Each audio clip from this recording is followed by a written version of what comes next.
আসসালামু আলাইকুম। আশা করি সবাই ভালো আছেন, আমিও ভালো আছি পাহাড়তলী কলেজ রোড ওয়ালনেস মেম্বার হোটেলের ঠিক একটু সামনে অনেকগুলো কাবাব ঘর আছে। তার থেকে আমরা আজকে বেছে নিয়েছি গুল্লারি কাবাব ঘর, এবং এই কাবাব ঘর 50 বছর ধরে এই ধরনের খাবার দাবারগুলো পরিবেশন করছে।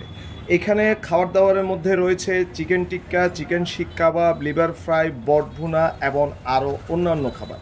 এবং এই গুল্লারি কাবাব ঘরের যেটা 50 বছর ধরে খাবার পরিবেশন করছে, তাদের খাবার দাবারগুলো কেমন তা আপনাদের সাথে শেয়ার করার জন্য ছোট্ট এক ভিডিও নিয়ে আসলাম। এই ধরনের খাবার দাবারের জন্য চট্টগ্রাম পাহাড়তলী কলেজ রোডের এই জায়গাটা অনেক পরিচিত। যারা এসেছেন তারা অবশ্যই জানেন এখানের খাবার দাবারগুলো কেমন, আর যারা আসেননি তারা আজকে ভিডিওটা দেখবেন এবং আপনারা আসলে খাবার দাবারগুলো খেয়ে কেমন লাগছে আমাকে কমেন্টসে জানাবেন। এবং পাহাড়তলী কলেজ রোডের এই কাবাব ঘরগুলোর খাবার দাবারের প্রাইসগুলো খুবই রিজনেবল। আমরা আজকে অর্ডার করছি চিকেন টিক্কা, চিকেন বটি কাবাব, চিকেন ঝাল ফ্রাই, বিফ শিক কাবাব, বটভুনা, সাথে লুচি। প্রাইজের ব্যাপারে বলতে গেলে প্রত্যেকটা খাবারে ছিল 70 থেকে 100 টাকার ভেতরে, যা আমাদের কাছে রিজনেবল মনে হয়েছে। এবং প্রত্যেকটা খাবারের আলাদা আলাদা প্রাইস আমি কমেন্টসে দিয়ে দেওয়ার চেষ্টা করব। প্রত্যেকটা খাবারের টেস্ট যদি আমি আপনাদের আলাদাভাবে বলতে যাই ভিডিও অনেক বড় হয়ে যাবে, তবে আজকে খাবার দাবারের ভিতরে বেস্ট 3টা আইটেম ছিল। প্রথমটা হচ্ছে বটভুনা, তারপরে হচ্ছে যে চিকেন টিক্কা এবং চিকেন মশলা।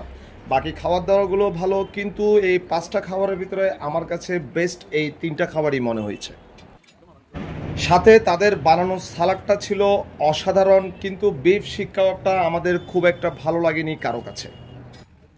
খাওয়ার দাওয়ারগুলো স্বাস্থ্যসম্মত কিংবা হাইজেনিক ওয়েতে তৈরি করছে কিনা আমার জানা নেই। আমি ভয়েস দিচ্ছি ভিডিও করে আসার 2 দিন পরে। এই 2 দিনে যেহেতু আমার পেটে কিংবা আমাদের কারো পেটে কোনো রকম ঝামেলা হয়নি, তার মানে খাওয়ার দাওয়ারগুলো ভালো। তারা যেহেতু 50 বছর ধরে এখানে খাবার পরিবেশন করছে, তাহলে নিশ্চয়ই তারা খুব ভালোভাবে খাবারগুলো তৈরি করে, না হলে এতদিন এই কম্পিটিশনের মার্কেটে টিকে থাকাটা খুবই কষ্টকর হতো।